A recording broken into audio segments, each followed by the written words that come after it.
We need a pan. Some flour. We need salt. We need cream of tartar. We need cooking oil. Check. We need food coloring.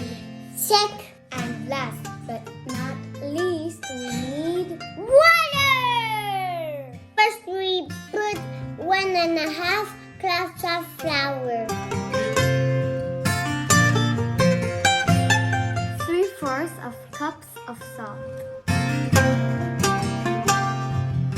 1.5 tablespoons of cream of tartar. Now we can mix. Now we're gonna add the wet ingredients. Water and oil. 1.5 cups of water. 1.5 tablespoons of oil.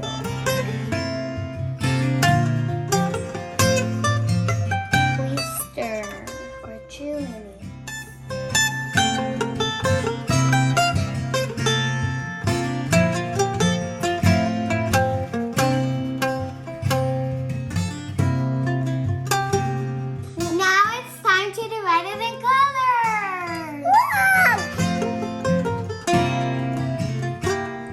Now the most fun part is adding the